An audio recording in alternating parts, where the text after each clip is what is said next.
할렐루야 MZ 청년 여러분, 멋진 한 주 보내셨나요?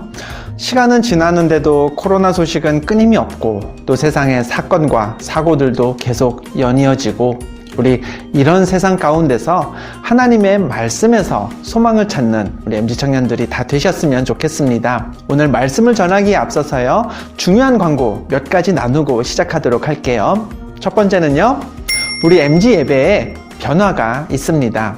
오늘이요, MZ온 영상 묵상의 마지막 시간이 되겠습니다. 여러분, 너무 슬프죠? 그렇다고 제가 MZ를 떠나거나 그런 건 아니고요. 녹화해서 편집한 후에 영상으로 진행되는 그런 영상 묵상은 오늘이 끝이고요.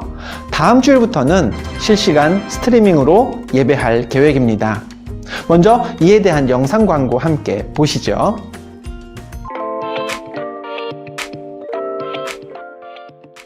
MZ온, MZ 라이브온. 9월 27일부터 MZ 영상 묵상 MZ온이 생방송 스트리밍을 시작합니다. 누나, 지난주일 MZ 예배 드렸어? 아니, 자꾸 MZ 예배 드리기 귀찮아져서 큰일이야.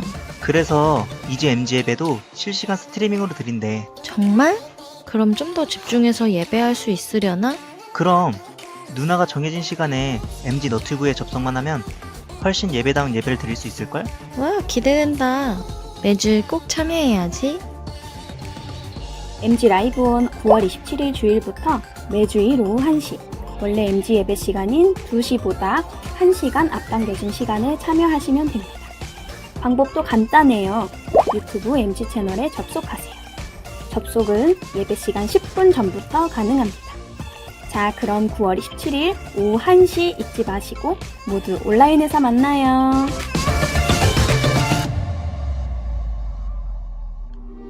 네, 우리 회장단들이 목소리로 섬겨주셨는데요. 잘 도와주셔서 감사합니다. 영상 보신 것처럼 다음 주일 오후 1시, 우리 MZ 예배 시간인 2시 아닙니다. 오후 1시에 MZ 라이브온 첫방이 시작됩니다. MZ 유튜브 채널에서요, 접속하시면 되고요. 10분 전부터, 그러니까 12시 50분이 되겠죠. 미리 오셔서 접속하시고 기다리셨다가 정시에 함께 예배 시작하는, 예배에 참여하는 우리 MZ 청년들이 다 되셨으면 좋겠네요. 두 번째 광고입니다. 온라인 특강인데요. 올해 이제 우리 수련회도 없었고 또 어떤 행사를 진행하기는 참 어려운 여건입니다. 그래서요, 10월 한 달 우리 MZ를 위한 영적 간식 시간이 준비되어 있습니다. 이 또한 영상 광고가 준비되어 있습니다. 함께 보시죠.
잘 보셨죠? 뭔가 낚인 느낌이 딱 드시나요? 네. 특강의 주제는요, 교회 안의 신앙에서 교회 됨의 신앙으로 라는 조금 긴 주제를 가지고 있습니다. 이 중에서 제일 중요한 단어는요, 교회 됨입니다. 코로나 때문에 사실 우리 신앙생활의 많은 부분이 바뀌고 있습니다. 예배하지 못하고 있죠. 또 교제하지도 못하고 있습니다.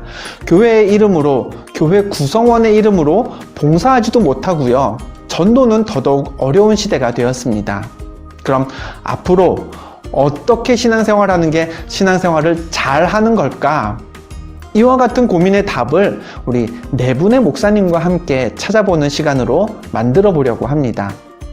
특강의 강사분들은요, 기둥교회라는 이름으로 연결되어 있는 우리 네 분의 목사님이십니다. 국내외를 아우르는 화려한 강사진입니다.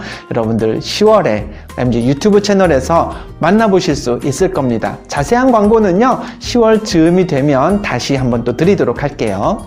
세 번째 광고, 싱싱청년입니다.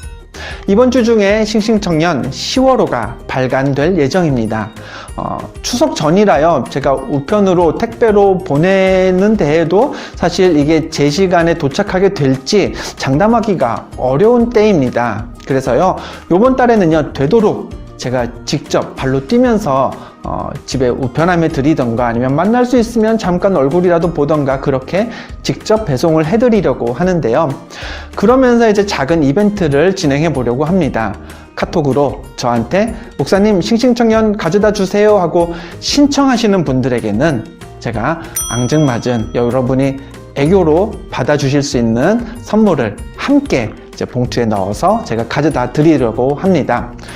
싱싱청년 10월호 미리미리 받아서 명절도 말씀과 함께하는 우리 MG 청년들 되시길 바래요. 마지막 네 번째 광고입니다. 명절을 앞두고요, 군에 가는 우리 MG 청년이 있습니다. 누군지 궁금하시죠? 예배와는 별도로요, 이제 영상으로 인터뷰가 준비되어 있습니다. 여러분 MG 채널에서 만나보시고 입대하는 청년의 기도 제목 꼭 기억해 주시고 함께 기도해 주시기를 부탁드립니다. 여기까지 광고를 마치고요, 지난주 우리가 묵상했던 사도행전 10장 말씀 속으로 함께 가보겠습니다. 오늘의 말씀은 사도행전 10장 24절에서 26절 말씀입니다. 이튿날 가이사랴에 들어가니 고넬료가 그의 친척과 가까운 친구들을 모아 기다리더니 마침 베드로가 들어올 때에 고넬료가 맞아 발 앞에 엎드려 절하니 베드로가 일으켜 이르되 일어서라, 나도 사람이라 하고. 네, 오늘 우리가 나눌 말씀 그리고 지난주에 읽었던 사도행전 10장의 말씀은요, 신약성경 전체에서 아주 중요한 의미를 가지고 있는 장면, 그런 말씀입니다.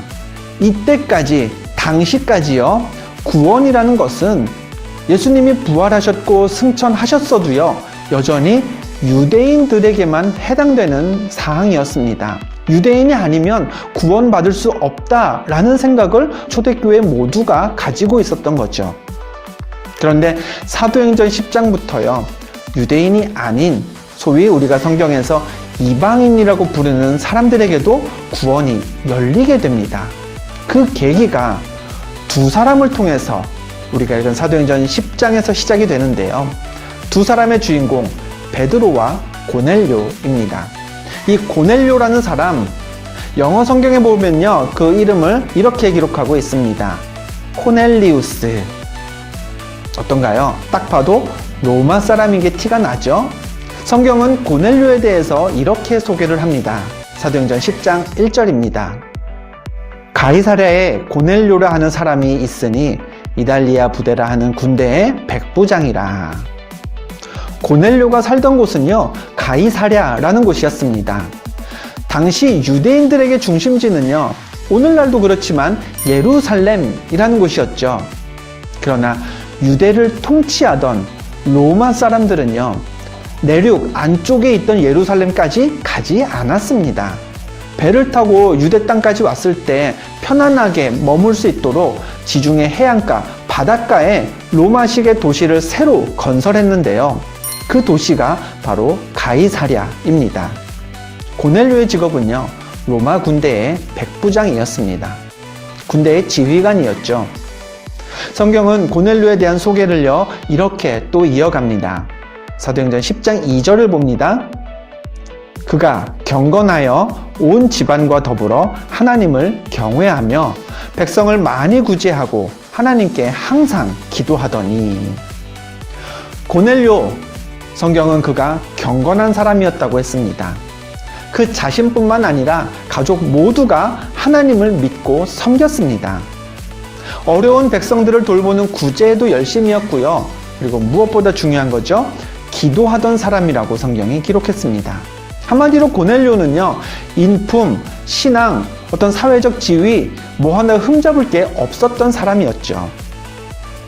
그런 고넬료가 어느 날 환상을 보았습니다. 하나님의 사람이 나타나서요, 그에게 이렇게 말했습니다. 사람을 욥바라는 곳으로 보내라. 거기에 가면 베드로가 있는데 그 베드로라는 사람을 초대해라. 고넬료는요, 그대로 행했습니다. 다음 날 신기하게도요, 욥바에 있던 베드로도 환상을 보았습니다. 하늘에서요, 그릇이 내려왔는데요, 거기에 각종 동물들이 있었습니다. 그러면서 하늘에서 소리가 났죠. 베드로야, 일어나 이 동물들을 잡아먹어라. 베드로는 말했습니다. 율법상 정결하지 않은 이 동물들을 제가 어떻게 먹을 수 있겠습니까? 거절을 했던 거죠. 그런데 하늘에서 이와 같은 음성이 또 들렸습니다. 하나님이 깨끗하게 하셨는데 내가 속되다 하지 말아라. 한 번도 아니고요. 베드로는 이 똑같은 환상을 3번 반복해서 경험했습니다. 베드로는 궁금했죠. 이게 도대체 무슨 의미인가? 그 순간 고넬료가 가이사랴에서 보낸 사람들이 베드로의 집에 도착했습니다. 완전 드라마틱하죠? 베드로는요, 그 사람들의 청을 듣고 욥바에서 가이사랴까지 고넬료를 보러 갔습니다. 오늘 본문은 그 베드로가 고넬료의 집에서 고넬료와 만나는 순간을 기록하고 있죠. 고넬료, 그는 베드로를 어떻게 영접했을까요? 본문 25절 말씀을 봅니다. 마침 베드로가 들어올 때에 고넬료가 맞아 발 앞에 엎드려 절하니. 고넬료가요, 베드로의 발 앞에 엎드려 절했습니다. 고넬료에게 이 베드로는요, 하나님의 응답이었고요, 하나님이 보낸 사람이었고요, 하나님의 선물이었던 것이죠. 고넬료는 베드로를 만난 것부터 감사했고요, 하나님이 초청하라, 초대하라 라고 했던 그 베드로가 자기 집에 발을 들여놓아 준 것 자체가 감사한 일이었습니다. 그런데 베드로는 어떻게 반응했죠? 본문 26절입니다. 베드로가 일으켜 이르되 일어서라, 나도 사람이라 하고. 자, 베드로가 했던 말, 나도 사람이라 라는 말, 나는 하나님이 아닙니다 라는 뜻입니다. 베드로는요, 무엇을 해야 할지 하나님께 분명히 들었습니다. 그리고 그 맡김받은 일을 하기 위해 하나님이 때에 맞춰 고넬료의 사람을 베드로에게 보내주셨습니다. 모든 일을 이렇게 기가 막힌 타이밍 속에서 디자인하신 하나님의 계획에 따라 움직이고 있었던 사람이 베드로죠.